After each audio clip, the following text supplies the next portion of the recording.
Bonjour à vous deux d'être venus sur le plateau de l'Hémicycle TV. Yann Verline, vous êtes vice-président de la région Île-de-France, chargé de la transition écologique, et monsieur Yves Gégaud, donc secrétaire général de ce sommet. Vous êtes tous les deux, j'allais dire, des anciens politiques. Yann Verline, vous l'êtes toujours, mais on vous a croisé il y a quelques dizaines d'années déjà. Donc dans les sphères politiques, nous allons parler de réindustrialisation et notamment de réindustrialisation verte. Est-ce que vous confessez avoir mis du temps, chacun d'entre vous, à réfléchir à ces sujets? Monsieur Gégaud. Je confesse volontiers. Effectivement, avoir sans doute été pris dans la logique de ce qu'était le monde mondialisé, ouvert, et où la problématique environnementale n'était pas la première des préoccupations.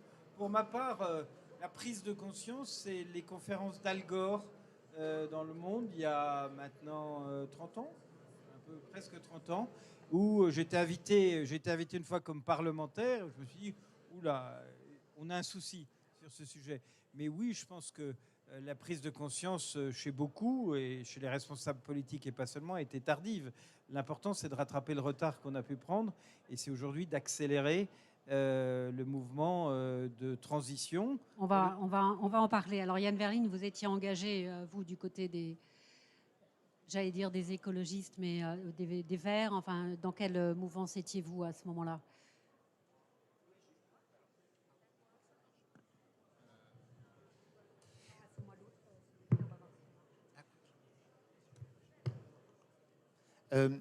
Oui, moi j'ai toujours été engagé dans l'écologie et c'est vrai que il y a, je ne sais pas à quand le remonter, en tout cas avant le Covid, il y avait une espèce d'illusion que c'était presque une bonne chose que les industries s'en aillent, parce que voilà, c'est moins de pollution, parce que c'est souvent des industries qui polluaient, donc c'était pas grave. Puis il y avait une façon de mettre la poussière sous le tapis, parce que ce qu'on n'avait pas vu et qu'on commence à voir vraiment de manière très forte aujourd'hui, c'est qu'en fait on a exporté ces pollutions, et que moi en Ile-de-France aujourd'hui j'ai un chiffre qui me parle, c'est qu'on a réduit de 49% nos émissions de gaz à effet de serre depuis 1990. Mais ces 49% de réduction de gaz à effet de serre dans le domaine de l'industrie, c'est parce que les industries sont parties. C'est pas parce que l'industrie a baissé ses émissions. Et en fait, on a exporté nos émissions de gaz à effet de serre. Et je trouve qu'avec, il y a deux événements qui nous ont ouvert les yeux. Alors à moi en tant qu'écolo, mais pas que. Je pense que c'est aussi en tant que citoyen, en tant qu'acteur politique. C'est d'abord la Covid qui nous a rendu, qui nous a fait nous rendre compte que nous étions en dépendance totale de l'extérieur pour nos approvisionnements. Et la deuxième chose, c'est la guerre en Ukraine, qui a montré que nous avions là aussi des grandes puissances aujourd'hui dont nous pouvions dépendre pour notre énergie.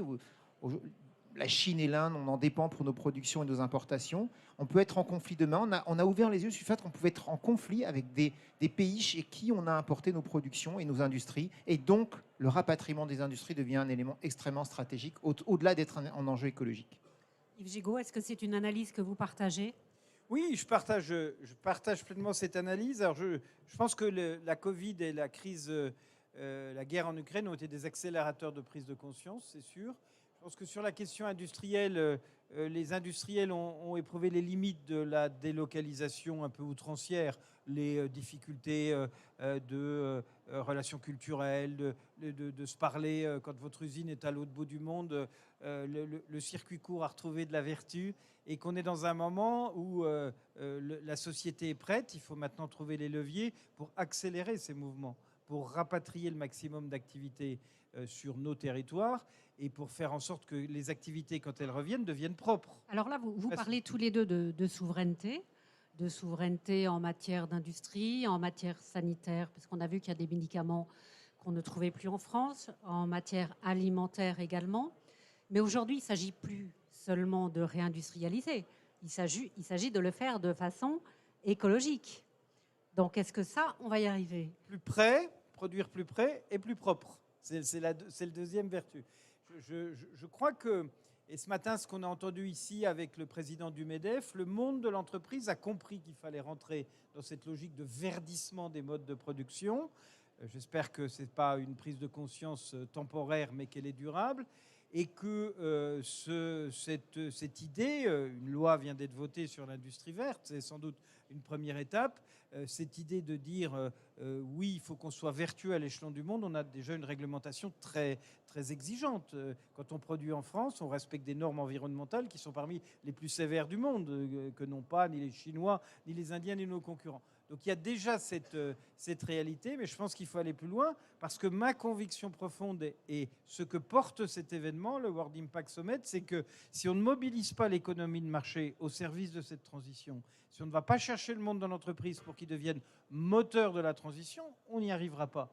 Donc c'est à la fois un impératif pour le secteur industriel lui-même, mais c'est au-delà un impératif pour la société, pour trouver ce moteur de verdissement. Et quand on verdit l'industrie, on engage le verdissement de toute la société.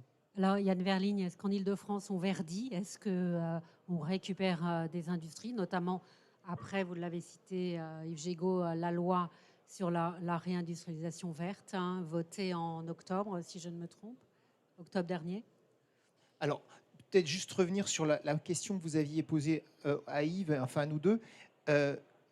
Réindustrialiser vert, et puis réindustrialiser pour produire quoi? Je pense que ces trois questions sont importantes.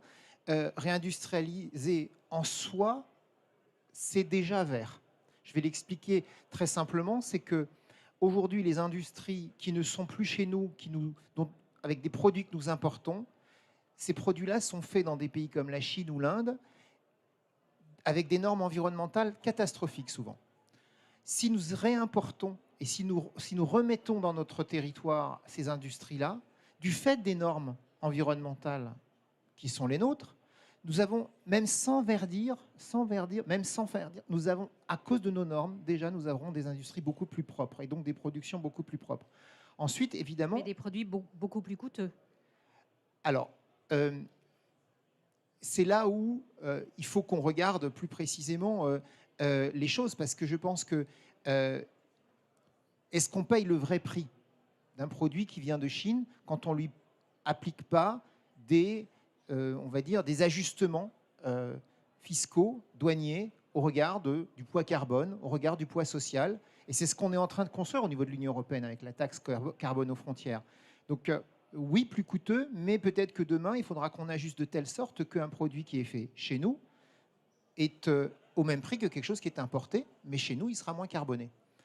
Ensuite, il y a effectivement le fait que quand on va réindustrialiser, on doit réindustrialiser en verdissant, c'est-à-dire notamment avec quelle énergie ces industries vont produire.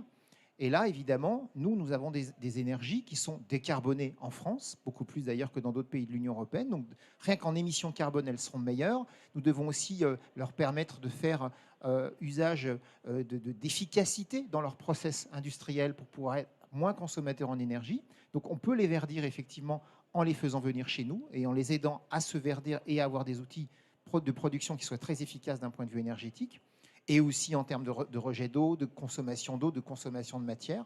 Et puis, finalement, le troisième point, c'est qu'est-ce qu'on veut faire fabriquer en Europe et en Île-de-France. Et là, justement, il y a des productions de demain qui ne sont plus les mêmes qu'hier. En matière automobile, par exemple, produire de la voiture électrique plutôt de la voiture thermique, produire des véhicules nouveaux, produire des mobilités nouvelles. Tout ceci, ce sont des industries nouvelles de demain avec des produits nouveaux qui n'existent pas aujourd'hui. Et ça aussi, c'est un enjeu de demain. Et donc en Île-de-France, oui, nous avons aujourd'hui des fleurons et des filières qui sont déjà là. L'automobile, la santé, l'aéronautique, c'est présent en Île-de-France. Il va falloir qu'on fasse venir encore d'autres industries. Et ça, nous avons des outils aujourd'hui que nous avons créés, un fonds d'investissement de 150 millions d'euros, et puis du foncier. On a gelé du foncier pour la réindustrialisation. Yves Gégaud, ce sommet existe depuis 6 ans. Est-ce que vous avez vu une évolution justement dans cette préoccupation de réindustrialisation? Est-ce que vous l'avez senti monter? Et est-ce que l'idée de transition écologique s'est aujourd'hui imposée au sein des entreprises? Alors imposée complètement, pas encore. Il y a encore des efforts à faire, mais on a vu monter la préoccupation, la prise de conscience. Et ce sommet est un test, c'est un thermomètre. Quand d'année en année, il y a plus de participants, plus d'intervenants, plus d'exposants, on se dit que cette prise de conscience, elle est forte. On voit aussi l'innovation arriver, parce que je crois beaucoup, et Yann l'a dit, que l'innovation va permettre de gagner des points. Et là, on n'est pas mauvais en France. Et là, on n'est pas mauvais en France, de gagner des points de compétitivité. Vous parliez du prix, c'est important, effectivement. Celui qui ne peut pas s'offrir autre chose que le low-cost textile, c'est compliqué de lui dire achète français ou européen s'il ne peut pas s'offrir. Encore plus dans une période où l'inflation alimentaire dépasse les 20%. Dans la conjoncture. Mais l'innovation permet de gagner des parts de marché ou des points sur ce sujet-là, dans la production, dans le mode de production. Et l'innovation permet aussi d'aller avoir des modes de production plus verts, plus vertueux et de travailler sur ces questions. Donc oui, effectivement, le World Impact Summit, il est un thermomètre. Moi, je pense qu'il faut des rendez-vous importants, qu'il faut que ces sujets-là fassent l'objet d'échanges, comme on peut le faire avec vous aujourd'hui, mais dans tout cet événement. Et qu'au fond, si je veux aller plus loin, il nous manque au fond peut-être à l'échelon français, à l'échelon européen, un projet global. Qu'est-ce qu'on a envie de faire ensemble? Comment on a envie de faire société ensemble? Mais je pense que la transition, que ce développement dit durable et intelligent, que le respect du vivant et de la planète, que tous ces combats-là font projet de société. Et qu'au fond, on va peut-être trouver derrière tout ça, l'ancien politique que je suis peut le dire, le Graal qui manque depuis longtemps à la vie politique, c'est de dire qu'est-ce qu'on va faire ensemble. Il n'y a pas un peu d'utopie là dans ce que vous nous dites? Mais il faut un peu d'utopie. Et j'ai l'âge d'avoir des utopies. J'ai passé l'âge de la raison sur ce sujet. Non, je pense sincèrement qu'au fond, le pays, et on pourrait dire c'est la même chose à l'échelon d'Europe, aspire à avoir quelque chose qui nous dépasse, qui soit collectif. Que la jeunesse, mes fils, leurs amis ont peur de cet avenir et ont peur de ce dérèglement climatique. Et qu'au fond, on peut peut-être tirer de tout ça quelque chose de très positif, c'est-à-dire d'avoir plus de collectifs. Et ce genre d'événement se veut représenter modestement cette idée de travailler ensemble, d'œuvrer ensemble. Vous voyez, c'est pas seulement l'industrie, bien sûr, l'industrie. Non, c'est pas seulement l'industrie. C'est l'innovation, c'est la mobilisation citoyenne, c'est la mobilisation de tous les acteurs. Et c'est une prise de conscience qui, je crois, a beaucoup progressé. Mais vous parlez de tous les secteurs. Or, le secteur qui est le plus gros contributeur en matière de production carbone, c'est les transports. Est-ce qu'on fait suffisamment là, en ce moment? C'est plus d'un tiers. Plus d'un tiers des productions d'émissions carbone viennent du monde des transports. Oui, et précisément, la décarbonation du transport est quelque chose qui maintenant on a switché. C'est-à-dire qu'on en était encore à se demander comment on allait faire. Et là, très objectivement, toutes les planètes sont en train de s'aligner. L'Union européenne a décidé que la voiture thermique, c'était fini en 2035. Derrière, ça enclenche évidemment des industries entières à switcher sur l'électrique. Aujourd'hui, la plupart des constructeurs automobiles, chez qui la production de voitures électriques était une anecdote dans leur outil de production, c'est devenu un élément extrêmement fort. Donc on y est, on est passé maintenant à l'électrique. Après, il y a bien sûr, c'est pas fait. C'est pas fait, c'est-à-dire qu'on a. C'est pas fait. Et vous parlez des voitures particulières, mais le gros souci, ce sont les poids lourds qui oui, alors, énormément. Et là, justement, c'est là où on avance quand même très vite. L'électrification de la voiture individuelle, c'est quelque chose de facile, de faisable et qui se développe massivement, avec au passage d'ailleurs d'autres électrifications qui sont amusantes, j'allais dire, d'une certaine manière, parce que moi je vois en Île-de-France à quel point les gens ils ont aussi switché là-dessus, c'est sur le vélo électrique par exemple. Où des gens qui avaient une voiture passent au vélo électrique parce qu'ils se rendent compte qu'on se faufile partout et qu'on va plus vite et qu'on n'arrive pas en sueur au travail parce que le vélo électrique était évidemment quelque chose. Et sur les poids lourds, et pas que les poids lourds, je pense aussi aux navires et aux fluviales. Là, l'enjeu, ça va pas être tellement l'électrique parce que les batteries, c'est colossal le poids d'une batterie quand l'engin est très important. L'enjeu de demain sur les poids lourds, il va être d'une part de ne pas totalement renoncer au gaz vert. Moi, je tiens beaucoup à ce qu'on rappelle que le gaz vert, c'est-à-dire le gaz qui est produit par du végétal, est un gaz zéro carbone, en tout cas neutre en carbone, et on a un petit peu là décidé de ne pas y avoir recours. Et la solution d'avenir, mais ce n'est pas encore tout à fait mature, mais on met beaucoup d'argent aujourd'hui là-dessus, c'est l'hydrogène. L'hydrogène pour le poids lourd et le fluvial, c'est la solution décarbonée de demain. Alors l'Europe est à la fois bonne élève en matière d'effort et à la fois elle est mauvaise élève puisqu'elle est celle qui a le réchauffement climatique le plus accéléré, plus de degrés, alors que le reste du monde est à 1,2 degré. Voilà. Alors qu'est-ce qu'on a fait pour en arriver là? Alors, pardon, mais ce n'est pas tout à fait de sa responsabilité, la situation de température, parce que le climat qui change, on est sur une planète ronde, mais c'est une bulle fermée, et globalement, le changement climatique, il s'opère à l'échelle planétaire. Il n'est pas, j'allais dire, ce serait, Il n'y a pas de frontière. il y aurait quelque chose de bizarre de penser que ce serait là où on aurait émis le plus, qu'on est le plus frappé par le changement climatique. C'est malheureusement pas comme ça que ça se passe. Je dis malheureusement parce qu'on pourrait se dire le coupable est le plus puni, mais non, c'est pas comme ça que ça se passe. Et c'est vrai que les températures en Europe atteignent des pics qui ne sont pas atteints ailleurs dans le monde, mais c'est des conjonctures climatiques, géographiques qui n'ont rien à voir avec nos émissions. Voilà. Mais ça, d'une certaine manière, j'allais dire, il y a peut-être une justice divine quelque part qui fait que si on est parmi les plus grands responsables des émissions de gaz à effet de serre dans l'histoire, aujourd'hui ça n'est plus le cas, mais dans l'histoire, ça nous invite à continuer de faire tous les efforts nécessaires pour réduire encore nos émissions de gaz à effet de serre, parce que pour ne pas amplifier la situation dans les décennies qui viennent, il faut réduire nos émissions de gaz à effet de serre. Yves Gégaud, un mot sur la question? Oui, je pense que je ne suis pas un climatologue très scientifique pour savoir pourquoi ça se concentre plus sur une zone que sur une autre. Je pense que c'est un combat planétaire, que les COP ont montré que c'était une mobilisation planétaire qu'il fallait avoir et que ça ouvre le débat de la question sociale. C'est-à-dire que les pays qu'on appelait à mon époque en voie de développement, on a dû changer de nom, mais le concept est toujours le même, disent mais vous êtes bien gentil, vous avez rejeté des gaz à effet de serre pendant des lustres, vous êtes développé, nous vous dites maintenant il faut arrêter, et nous on va rester dans le mode de développement qui est le nôtre. Donc je pense que ça oblige aussi à se poser des questions sur l'équilibre social mondial, qui n'est pas une mince affaire, hein. C'est assez facile à débattre autour de cette table, c'est plus compliqué à trouver des solutions et à mettre en œuvre.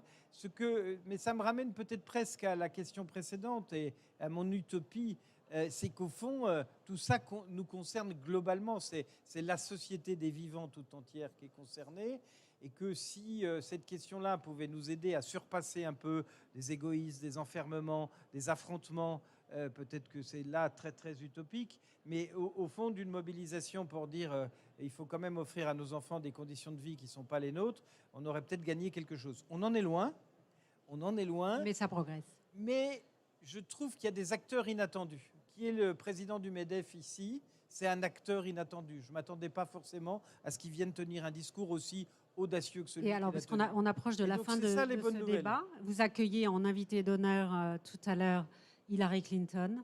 Est-ce que vous allez lui dire ce soir, les États-Unis font les progrès nécessaires, ou au contraire, faites encore un effort? Alors je crois que comme tout invité, on ne va pas lui donner de leçons, on va l'accueillir et on va l'écouter sur ce sujet. Je pense qu'elle a tenu dans son existence des propos qui, sur cette question-là, montrent qu'elle a à la fois compris très tôt et qu'elle a essayé d'agir. C'est vrai que les aléas de la vie politique interne aux États-Unis posent beaucoup de questions et que le mois de novembre qui approche est sujet d'interrogation.